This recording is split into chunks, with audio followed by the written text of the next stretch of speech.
Hey guys, Film Recaps here, and today we're covering a 2020 thriller movie called Lethal Seduction. The movie opens with Mark and his best friend named Walter in a car, discussing girls and how a teenager's first time making out should go. Walter tries his luck with two older women in a car nearby and they diss him by driving away. Mark makes fun of Walter as he tries to defend his move. Walter also slips out a hint of a surprise birthday party being held in honor of Mark back home. In the next scene, Mark is welcomed at the door. His mother named Tanya brings his cake and tells him to make a wish, which he does. He goes in to change and as he comes out, he spots his crush, Melanie, in a bikini, trying to find her way around the ropes of the bikini. She asks him for help to which he obliges but his mom butts in and sends him away. Downstairs, Mark's stepdad engages him in a conversation but he's absent-minded. Any man who lost his chance to tie the rope of his crush's bikini would be. Walter comes over and devises a plan to empty the house of Mark's parents, which Mark agrees to. When his mom tells him about a church service to be held soon, Mark uses the opening to get his parents out of the house. He immediately emails Walter to come over the next night. After that, Mark sets up things at the house. The next day, Walter comes over with Melanie and his girl. Meanwhile, Mark's mom already made arrangements with an old friend to keep Mark company, which ruins the whole plan. At the store, Mark picks out some items when a middle-aged woman strikes his attention. She inquires about some machine and he's struck by her figure. Outside, he sees her again and she introduces herself as Carissa Kessington. She also invites him to come over and help her fix the machine she bought, offering him payment for his services. He gladly obliges. While fixing her plumbing, she learns more about him. She says that she wants to test the shower and then invites him to join her. His pulse raced as he tries to catch his breath as he joins her. They make out and then fall in love with each other. The next day, Mark seems to be rather happy about something, which catches Tanya's attention immediately. He goes out and then tells Walter all about it. Later that night, he dresses up but doesn't tell his mom where he's heading. She bans him from using her car but is shocked when he doesn't need it. His date with Carissa goes well as she learns even more about his coding life and the app he's building. She offers to refer him to a friend of hers. When Carissa goes to the bathroom, some random guy drops a warning for him, saying she's bad news.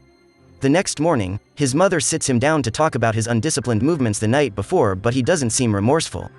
He leaves the house again to go see Carissa, who tells him to meet her by the pool.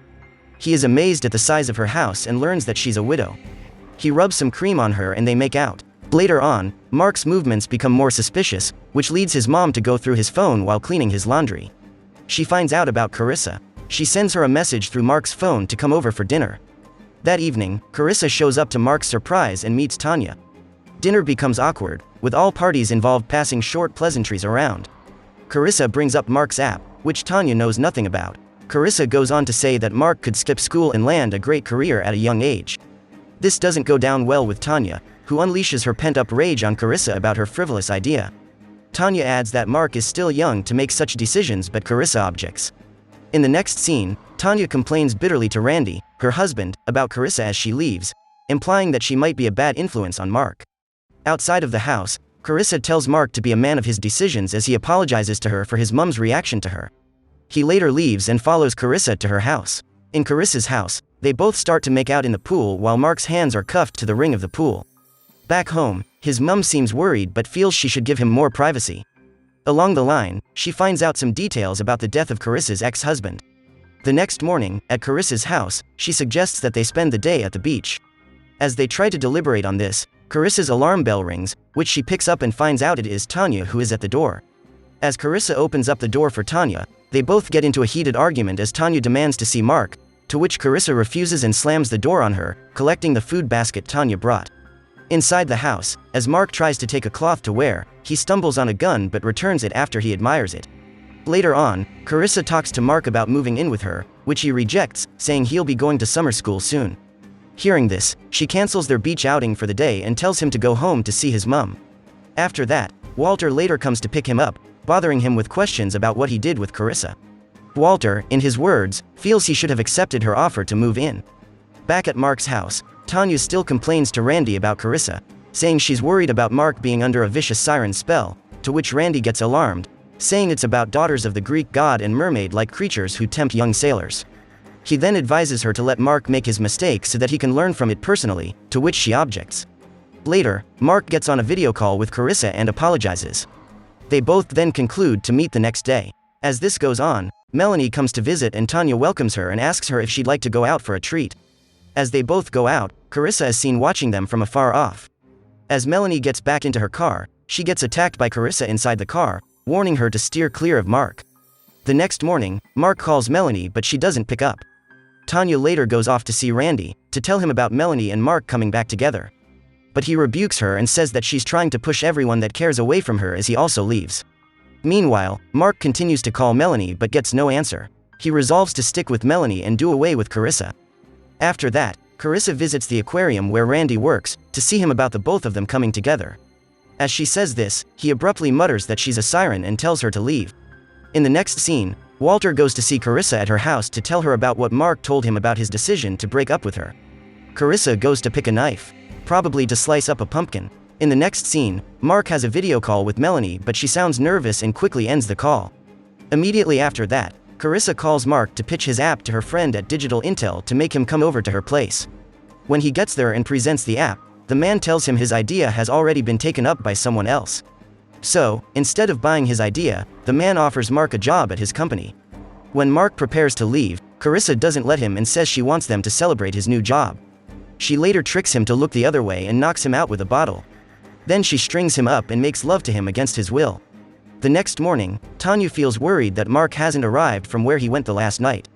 She quickly puts a call through to Walter after several call attempts. In the next scene, Carissa tortures Mark with a sharp rod and urges him to be quiet to save some of his energy. Probably should have listened to the random guy from the restaurant. After that, Tanya goes to ask Randy if he recently contacted Mark but he says no. Later, Carissa checks Mark's phone and finds out his mom has been calling. So, she texts Tanya with Mark's phone to come to pick him up at her place.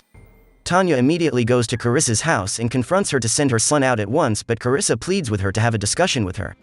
Carissa later forces her to wear a pair of handcuffs if she wants to see her son again. Later, Carissa throws Tanya in the same room with Mark and asks her to either use the single round in the gun she's holding on herself or end Mark's misery. In the next scene, Randy tries Tanya's number but she doesn't answer it since her phone is with Carissa. Soon, Tanya notices that Mark is cold and can't respond, so she tries to terminate herself to rescue him but the gun only clicks. Just then, Carissa shouts for Tanya to ensure there is a bang from a gunshot before she can open the door. Tanya instead chooses to break Mark loose with the bullet. When Carissa opens the door thinking Tanya had shot herself, Tanya attacks her and successfully knocks her out. After that, Carissa later rises up to go after them as Tanya tries to take Mark back home. Randy shows up just in time to take Carissa out. Suddenly, Randy hears a jiggle in a box beside him and goes to open it. Walter pops out of that box to his surprise. Then, they all go home. In the next scene, Walter helps Mark load his luggage in the boot as he prepares to travel to college. He bids Tanya and Randy goodbye as he leaves. Thanks for watching, guys.